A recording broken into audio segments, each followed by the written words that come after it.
Today's episode is brought to you by Musical Theatre Radio's merch store. Looking for that perfect gift for someone or just want to treat yourself to some great musical theater themed merch? Head to musicaltheaterradio.com and click on the All Things Theater button on the homepage and check out all the different designs available. And now, today's interview. Welcome back to another episode of Be Our Guest here on Musical Theatre Radio. I am your host, as always, Jean-Paul Jovanoff. If you are looking for a musical to see, today's episode is for you. So if you are in New York City anytime until December 29th, 2024, head over to the York Theatre Company to check out the new musical, Welcome to the Big Dipper. To tell us a little bit more about the show is the creative team of Catherine Filloux, Jimmy Roberts, and John Daggett. Hello to you all. Hello. Hey, Jean-Paul. Awesome. All right. Now, before we get into the production and the show, we got to get to know you a little bit better because if we know the people behind it, we know a little bit more about the show itself. So, Catherine, I'm going to start with you. I always ask for a 30-second bio. So who is Catherine in 30 seconds? So Catherine is a playwright who's been writing about human rights for 30 years. I'm also a librettist. I've written many produced operas, and this is my first musical. Yeah. Very nice. John, who are you in 30 seconds? I'm John Daggett. I used to be an actor for about 45 years until some health issues made it impossible to continue to do that. I approached Katrine about adapting her musical called All Dressed Up and Nowhere to Go her play, All Dressed Up and Nowhere to Go, into a musical. And she asked me to seek other people to advance it, which is when we approached Jimmy Roberts, who's our composer and librettist. I found out I was not the best composer and lyricist in my original sweep-throughs of her source material. And that about brings us up to date. Cool. Well, Jimmy, 30 seconds. Tell us about yourself. I'm a pianist, a composer, and a poet. I had one long-running show, I Love You, You're Perfect, Now Change. It played Toronto, by the way. And for this one, I've done lyrics and music, and I hope it will run even longer. All right. I'm always curious, though. Were you always into musical theater growing up, or is that something you discovered a little bit later in life? Catherine? Well, I grew up with French as my first language, and but we were given LPs, vinyl records of Sound of Music, My Fair Lady, West Side Story. Huge fan. I mean, we listened to these things over and over, my siblings and I. So I was hooked, though I do have to say, I feel like the musical theater is a very American concept. And so I think I've had to bring sort of my own idiosyncratic parts of that. John, yourself. I grew up in a home like Katrine that listened to a lot of vinyl. And my parents especially would play a lot of musicals. I remember hearing Camelot during the Kennedy administration, and really just enjoying listening to that musical on their stereo downstairs in the basement. That's also true of My Fair Lady, Sound of Music. And as a performer, I did a handful of musicals. I was involved with them because I don't have what's called a legit voice. I was always kind of a character part in those, but really enjoyed doing this. So coming into writing this with Katrine and Jimmy, it's been a very large growth experience and a steep learning curve, but I'm having just a joyous and wonderful time doing it. Fantastic. And was little Jimmy into musical theater, or is that later in life? I always like to talk about the the contrasting pulls between my classical piano teacher and my own predilection for musical theater music. And it's almost like I'd be scolded in one hand for uh, going that way. That's like a traditional American thing. You know, uh, they say George Gershwin also, you know, they said he's getting into that jazz stuff. That's evil, you know. So I was into all of them at the same time. It's always been a almost a fissure in my career where you know, I have a classical background, but I'm drawn towards, and I always was as a kid, too. I think I was 9, and the teacher said, play this piano exercise. And I said, no, hear this. And I played by ear the theme from the movie Exodus at that time. And, you know, she frowned instead of liked it. But I've always played by ear. I read music. I went to Hello Dolly when I was 13, and I was tremendously excited. And so it's been a theme with me, a musical theater, since I was a little Jimmy. Very nice. So let's talk about Welcome to the Big Dipper. What is the plot? And you know what? Tell us about the impetus for creating it in the first place. Well, it's based on a play of mine called All Dressed Up and Nowhere to Go, which was inspired by my mother and sister staying at a travel lodge in Buffalo, where the manager said there was a group of Amish and a group of cross-dressers that were there, and the manager was very perplexed as to what to do and put the Amish in between the cross-dressers, he said, to keep the noise level down. So that was the impetus. The play was dealing with the idea if you can't judge a book by its cover, which is to some degree what the musical is about, but the musical is very different than the play. And the musical involves one large thing, and that is the Big Dipper Inn, which is quite an interesting inn. No, I don't want to do any spoilers. And it is the story of two very disparate groups who are stuck in a blizzard and some of the revelations that come as a result of that.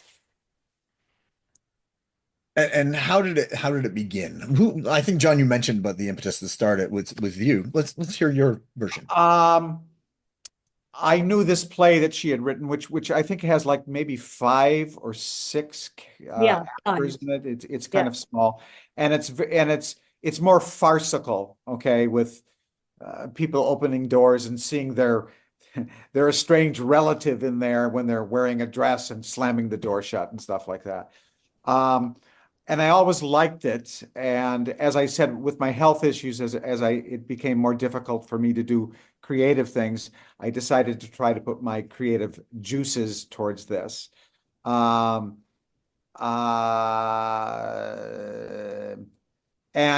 we tried to adapt it. That was several adaptations, maybe 3 times climbing up the mountain, to it being very much following the storyline of Katrine's play, but it just wasn't working. So when Jimmy became involved, thank God,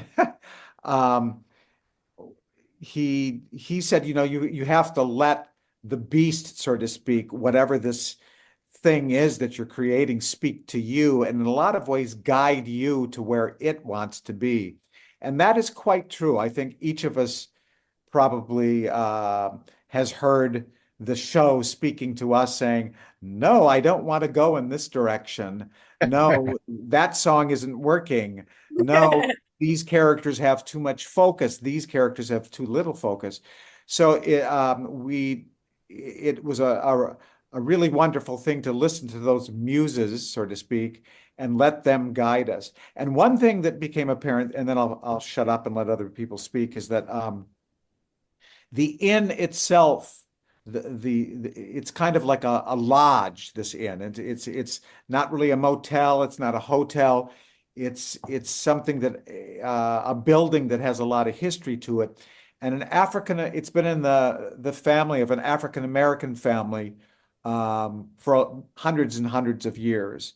And it became its own character, I guess, is where I'm going. And in a lot of ways, it became the focal point of the story, where everybody lands. So I would say that there's kind of three disparate groups that are coming together and be trying to form into their own community.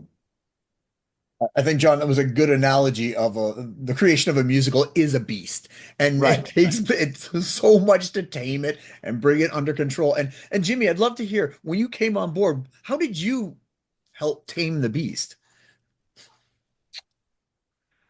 Once you enter the corral, you're in it. And I think the first thing I started doing was just music to John's lyrics, if I remember correctly. And then that changed a little where I wrote some of my own. And uh, but the same thing applies. What they're saying is, uh,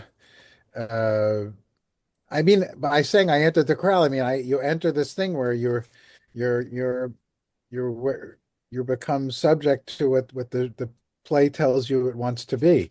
Because if you saw the number of songs we loved but threw out, the number of plot points we thought were so compelling, the people we tried it out on, professionals, pros, directors, so on, that made us make new decisions. Uh, in a way, you wouldn't recognize it, and neither would we as it developed. Uh, it's been, over a decade. Think of that. Well, that leads me into my next question. I'd love to know the production history. When did it start? How is it moved along, culminating obviously in the production that is running right now? Well, we have the great fortune of going to Jimmy's, and Jimmy has a beautiful piano, and he has a card table, and we sit at the card table and we do have something to eat, which often is chicken salad, and we start, and we worked in a variety of ways through plot and where the songs might emerge. Some of the things along the way were readings that we had with people, different directors, different comments that were made, visiting a very famous kind of guru of a musical theater person who was elderly and sitting like acolytes at his feet. Uh, all very interesting things. So those are a few. I'm sure John and Jimmy have other ways of putting it. Yeah, it's been a long journey with those, so many memories. One always feels like could write a book of the people they've encountered, the opinions they've encountered. In a way, sitting around the card table was the most fun of all this, because when it gets serious and there's money involved, it's not as much fun in a way, but then again, then you're really being heard and you're affecting people. But just the three of us laughing at the card table was as we went through lines and possible plot points, and we wondered, what if this, what if that? It was a lot of fun. Well, that just tells me that I should buy a card table and eat chicken salad. So when I start working on my next show, that is how I am going to do it. We highly recommend it. So So tell us about the production that is going on right now. Tell us a little bit about the creative team that is putting it together. So that involves all the people that we've gathered then who in some ways then tell us what to do. We've let go of the show. We've shared it with these other creative forces. Our director, Damone Serafin, and along with him, a woman, Ashley Marinelli, who choreographed and staged a lot of it. Uh, and then lighting, set design. We have a say, but we become bystanders in a way too, then, as other creative people take their shot at our story. And for better or for worse, mostly for better, to see what they have to bring. I found the luck into a devoted musical director who guards my property and advocates for it and makes it sound good. and I feel very blessed with that. That's just the music. Our actors are the collaborators too, and along the way, several of them needed more from even what our lines. They want they're serious. Most serious of the actors are uh, want to make it real for themselves, and they even approached John and Kat and asked for some more lines or new lines. Exactly, yes. And what's been interesting is that, for example, with the Amish characters, there's a father and his daughter, and they talk to us about some of the lines, and uh, then we have the other people, but we've also had our Amish consultant who we've spoken to about everything very, very carefully. Just last weekend come to see the show, and that was very moving. So yes, Robert Caccioli, who's one of the great musical theater singers, is the Amish father and wanted more, and that involved the character's frustration with his God. And so we have discussed that, and then the Amish girl is very, very frustrated and having a hard time. And she was Mia Panera was very, very diligent about trying to get everything right. And so that's very moving to watch and to collaborate with. Yeah, there's a large presence in the show of very different groups, and we wanted to make sure that we were representing them appropriately and properly, and that they weren't just two-dimensional characters that people would laugh at. We wanted to make sure that the audience is laughing with them and with us. I guess I'll call them cross-dressers. There's one character that's trans, and we did a lot of research into different groups. There's a group here in New York that's called CDI, which I believe stands for Cross-Dressers International, and they just go by the acronym now. That I wasn't able to go to because they have steps, and I'm unable to descend into their club. To their grotto. Yes, which I'm really kind of beating myself up that I wasn't able to do that. But Jimmy and did you go, Kat? Yeah. Yeah, Yes. Jimmy and Kat and a couple of cast members went to do research with them, and they just greeted us, or them, I should say. I just was able to observe it with open arms. And we did a lot of things like that. There's another group out in, I'm going to say, where are they in Los Angeles? Yeah. Orange County area. I forget but that's Yeah, Mickey. they're called Chic, which I think stands for Cross-dressers, Cross-Dressing heterosexual, Heterosexuals International intersocial. Social Club. And it's just so interesting to uh, speak with these people, have them embrace us, have us embrace them, learn about their lives, some of the obstacles that they've gone through to get to where they are today, Everybody.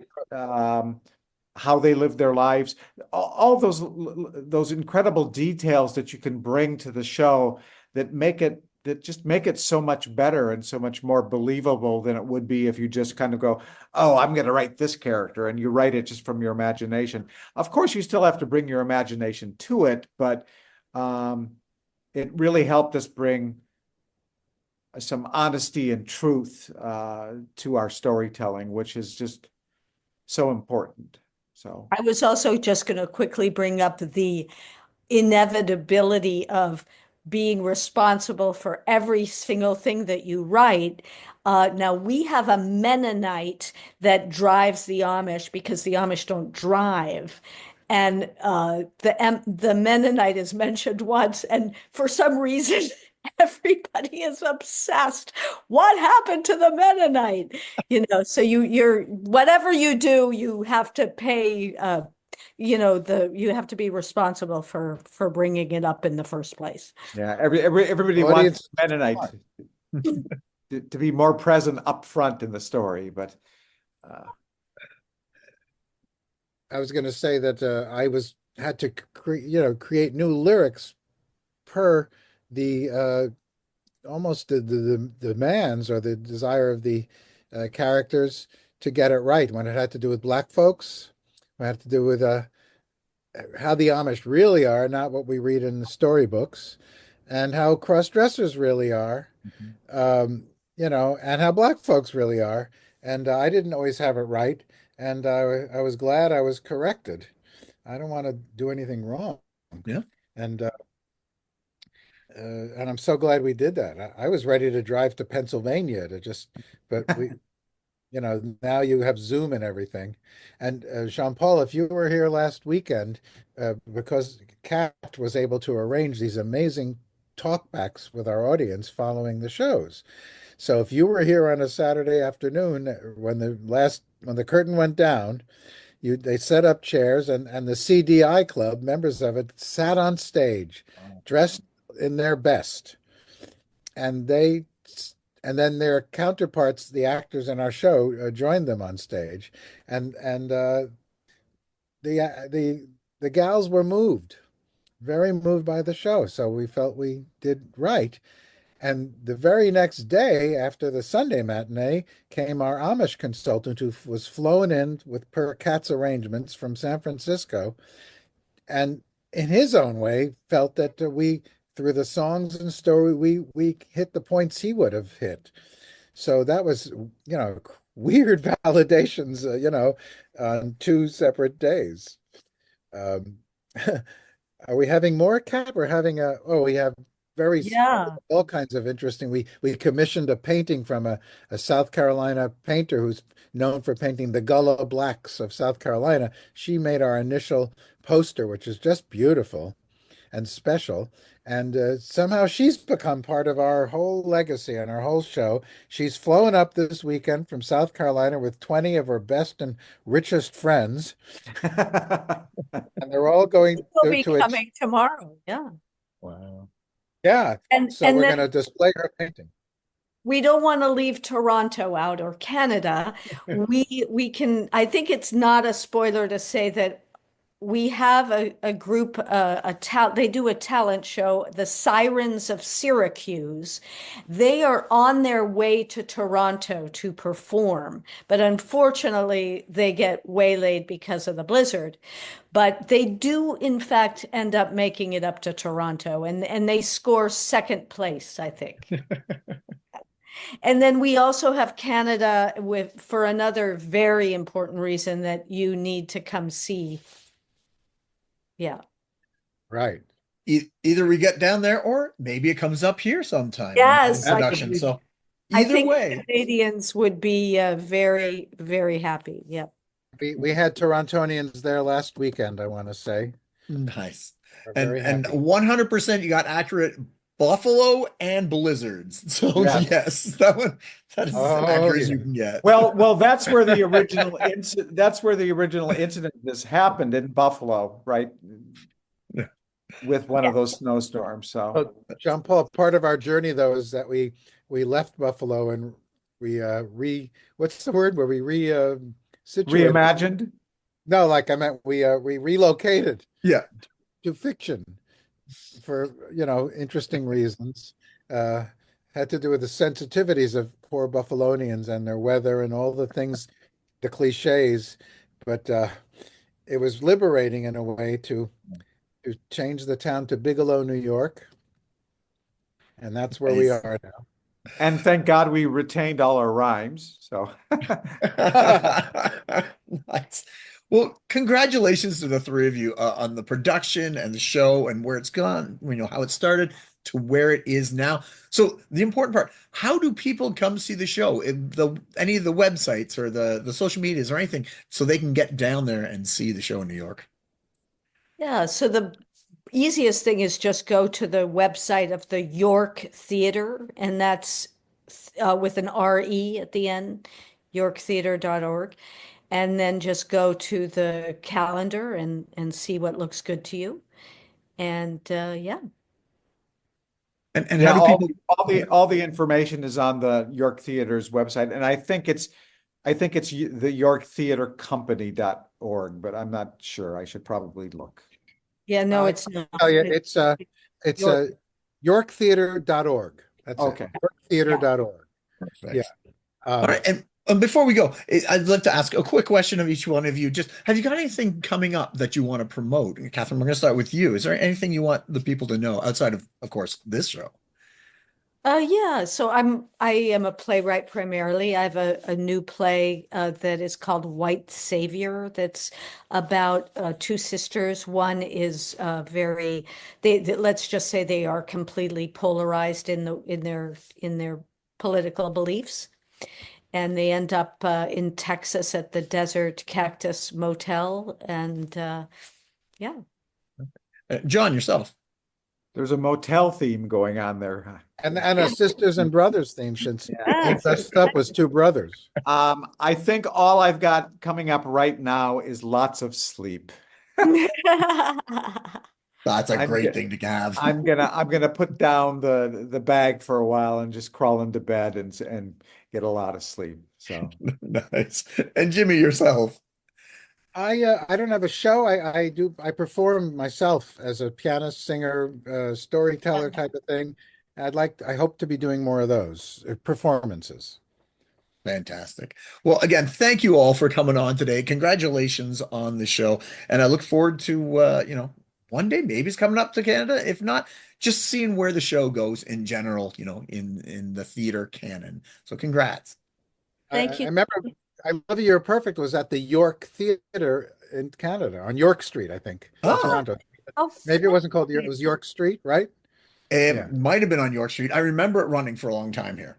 Yeah. So that's fantastic. Well, again, thank you all. Enjoy the We'll rest see of you the again run. up there, I think. Oh, for sure. We'll get it up here again. Hopefully we'll have you guys up here at some time too in Toronto. Thank you. All right. Have a good one and congrats. thank you so thank much. you. All right. So we were just speaking with the creative team of the musical Welcome to the Big Dipper, which is playing in New York until December 29th of 2024 at the York Theater Company. So make sure if you're down there, check it out as well. And if you're a producer, maybe this is something you want to produce as well. Take a listen to it. Check it out. Tune in next week as we speak with another guest or guest about their life, love, and passion that is musical theater. I am your host, as always, Jean-Paul Jovanov. And until next time, I'll see you when I see you.